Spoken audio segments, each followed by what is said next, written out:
Tuhan bersamamu.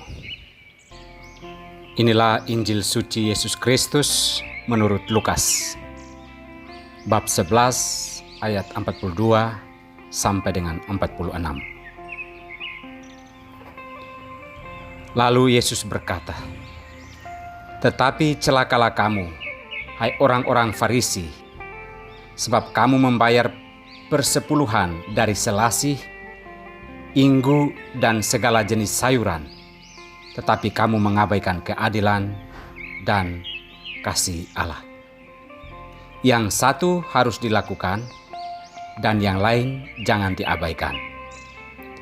Celakalah kamu, hai orang-orang Farisi, sebab kamu suka duduk di tempat terdepan di rumah ibadat dan suka menerima penghormatan di pasar. Celakalah kamu, sebab kamu sama seperti kubur yang tidak memakai tanda. Orang-orang yang berjalan di atasnya tidak mengetahuinya." Seorang dari antara ahli-ahli Taurat itu menjawab dan berkata kepadanya, "Guru, dengan berkata demikian, engkau menghina kami juga."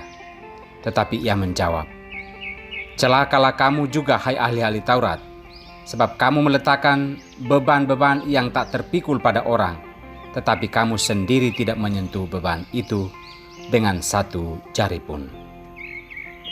Demikianlah Injil Tuhan.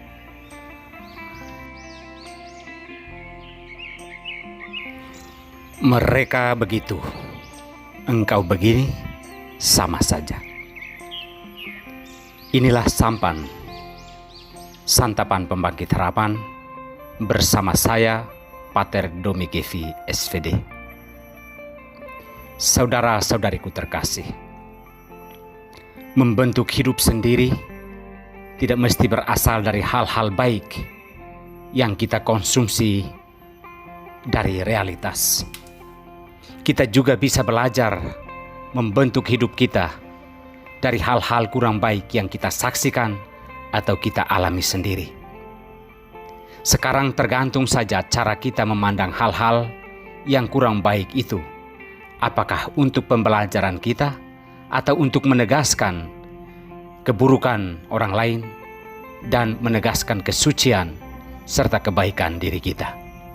Sebenarnya prinsip hidup adalah jika orang lain berdosa atau bersalah, kita harus sampai merasakan bahwa saya tidaklah lebih baik dari mereka.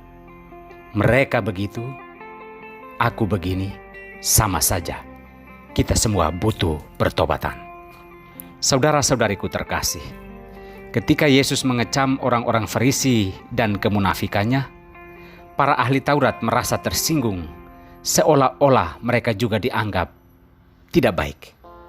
Namun Yesus juga membongkar aib mereka, bahwa mereka justru mengikat beban-beban berat di pundak orang, sementara mereka sendiri tidak menyentuhnya dengan satu jari sekalipun.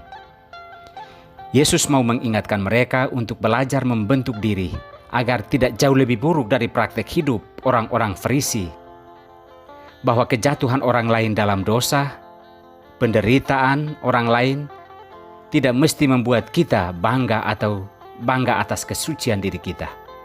Kita hanya perlu sadar bahwa kita tidaklah lebih baik dari sesama yang saat ini sedang terpuruk kehidupannya.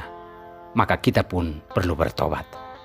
Orang-orang Farisi memang munafik dan melakukan banyak hal yang tidak benar, namun bukan berarti bahwa para ahli kitab tidak bersalah.